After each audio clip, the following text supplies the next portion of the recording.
Babalik ba ang kahapon?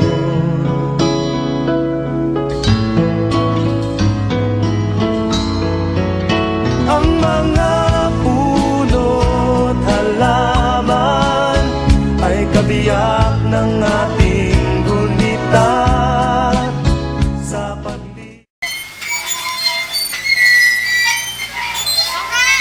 Mas masarap mag-aral pag malinis ang paligid.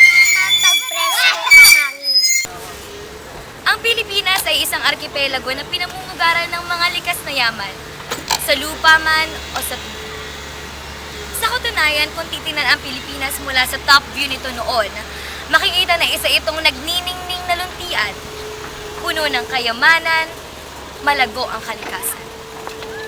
Ngunit sa paglipas ng panahon, ang maningning na luntiang ito ay tila nakakalbo na. Bakit? Paano? Alamin kung paano naaapektuhan ang kalikasan sa patuloy na pag-unlad ng pamumuhay ng mga Pilipino.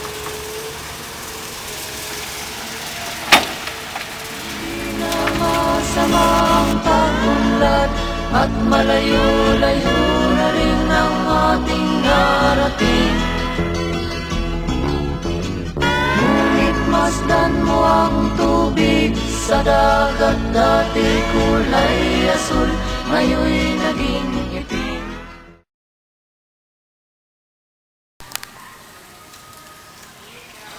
Phase 6 Camarin, tulad din ng ibang lugar dati, ay hindi pa ito ginagambala ng industrialisasyon. Ngunit sa paglipas ng panahon sa walang katapusang pangangailangan ng tao, ay tinayuan ito ng isang subdivision.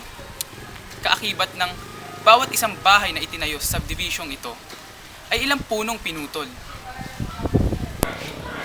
Ngunit hindi pa dito natatapos.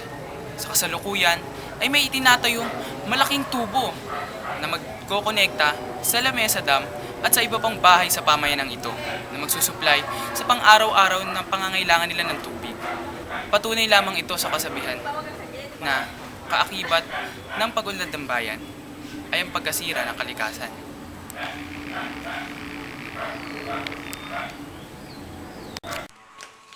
Bawat tao sa baryong ito, iba't iba ang reaksyon sa sitwasyong nagaganap. Ang iba ay sang-ayon sa mabuting dulot nito, ngunit ang iba naman ay nararamdaman na ang masamang epekto ng pangyayaring ito. Alamin natin ang saloobin ng bawat mamamayan na nakatira dito.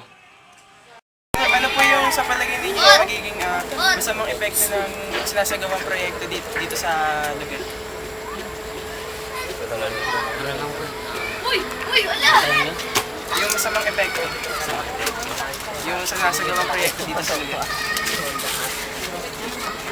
Wala namang masama. Mga tao kasi dito yung dahil kasi ito ng ng crate. Pwedeng malaglag yung mga bata na gumagawa sila. Eh yung mabuti naman. Okay? Ngayon, mabuti kasi para sa kanila, yung tubig. Maano din yung mga tao. Maraming tubig. Kung papipiliin po kayo sa nakaraan at kasalukuyang anyo ng kapaligiran ninyo, ano po yung mas nanaisin nyo na itsura po ng tirahan ninyo? Yung dati po o yung ngayon na ganyan po, moderno? Siguro pagkatapos nito, mas maganda yung mangyayari nito sa project nila. Pagkatapos. Sa tingin niyo po, saan po kayo mas makikinabang? Sa kapaligiran po ninyo noon o yung sa pagbabago po ngayon ng kapaligiran? Noon. Kasi magandang noon, kapaligiran. Kasi bukod sa hindi nakakatakot ang sitwasyon ngayon, doon kasi parang 50 ka sa tingin mo kahit makahoy. Ngayon nakakatakot, tingnan mo yan. Puro puno Bangin po yan. ba dito dati? Todo na? Puro puno. Puno? Oo, puro puno. Kung gaano kaitim ang puno doon, ganyan kadami noon dito. Tapos nakikinabang po kayo dun sa mga puno. Nakakakuha po kayo ng mga. Oo, kasi mga prutas yun eh. Ano po yung Mangga. ano po yung epekto sa araw-araw niyo po pamumuhay na ginagawa mo? Malaki, nakikita mo yan. Hindi na makagalaw ka ng maayos. Makitid na lang ang gagalawan mo ngayon. Mas delikado. Delikado pa. Malaya kami nakatakbo. Paano yan pag nalasing yung mga lasinggo? Di na tigbak na dyan. Delikado po. Kaya Delikado po, talaga. mas papipiliin po kayo, mas gusto niyo pa po yung kapaligiran noon. Oo, kasi mas maayos yun yung kapaligiran. Pero po yung kapakinabangan po ngayon, bago sa tingin niyo po. Sa tingin ko, walang pakinabang yun. Basta kinabang po kayo dati. Oo. Bakit po sa tingin niyo walang pakinabang? Eh, paano ka dyan? Hindi ka man pwedeng, paano mo pakinabangan yan dyan? Eh, siyempre, nakinabang yung nagkontratan yan, yung trabaho nila yan. Pwede bang pumasok ang taga rito? Hindi naman. Baka Chinese ang nakaano dyan. Ano po pagkakaiba ng lugar niyo dati sa ngayon? Maganda noon kasi maraming puno, patag yan. Ngayon, di na. Hirap nang gumalaw, mahirap nang tumawid. Kasi pagkakalaan pag maputi. Meron po bang mabuting dulot yung pagtapos po ng proyekto? Sabi nila kasi gagawin daw MRT yan. Pero matagal pang panahon. Kailan? Ngayon, sana naman ayusin ulit nila kasi ang hirap ng kalagayan namin mamaya. Itong lugar namin, di ba? Kumbaga sa natanggal na, bawasan na yung lupa. Natatakot kami baka landslide. Kasi bawas na eh. Pag umulan ng umulan, lalambot ang lupa. Ano po naging epekto nito sa sa kalusugan niyo, lalong-lalo na po sa mga bata na nandiyan? Okay naman kasi di man siya eh. Wala namang usok, wala namang kasi sariwang hangin dito eh. Okay naman. Kaya lang, ang pinakaano namin baka mahulog ang bata. Kasi yung bangin. Yun ang natatakutan namin kalusugan sa bata. Dahil may minahulog, di ba? Kita namin may nagliyawan na dyan. Po dati sabi maraming puno dyan. Oo. So saan na po dinala yung mga Ay, puno ito na po. Ito na po mga inigo. Ano pong dyan gagawin? Anong gawin namin? Pansiga. Ano mas gusto nyong kapaligiran? Yung noon po na maraming puno dyan o ngayon na ginagawa po ito? Yung gawain na yun, yung proyekto na yun. Siyempre yung dati kasi mas ma-presko yung dati. Kasi mas ngayon, uminit na yung lugar namin. Nawala yung mga puno na parang nagiging bubong namin.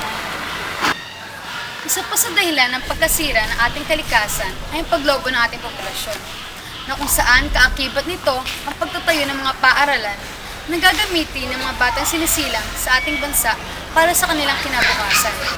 At isa din sa dahilan ng pagkasira ng kalikasan ay ang pagdami ng mga taong nangangailangan ng trabaho. Kaya dahil dito, dumarami rin ang mga investors na nagpapatayo ng mga establishmento dito sa bansa. Alam naman natin kailangan natin magtanggal ng mga puno ating kinakailangan para sa pagpapatayo ng establishmento at pang-araw-araw na ating pamumuhay. Ngunit kailangan din natin tandaan ang ating responsibilidad sa ating kapaligiran. Kailangan natin palitan na higit pang mga puno ang ating tinanggal na mga puno.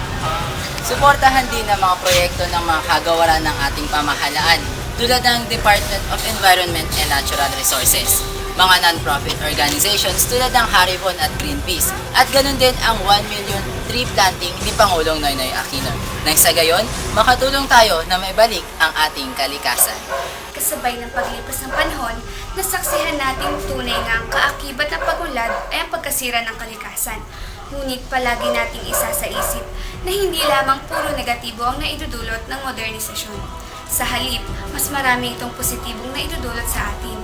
Gaya na lamang ng napapadali nito ang transportasyon, dumadami ang mga establishmentong nakatutulong sa mga tao at mas natutugunan ang lumalaking pangangailangan ng mga tao sa pabahay. O sa madaling salita, mas napapadali nito ang pamumuhay ng mga tao.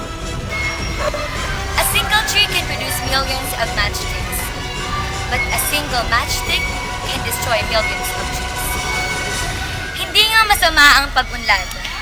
Ngunit sana habang tayo ay umuunlad, ay patuloy din naman nating iniaahon ang ating kalikasan. Hindi pa huli ang lahat upang ibalik ang dating anyo ng kagandahan ng Pilipinas.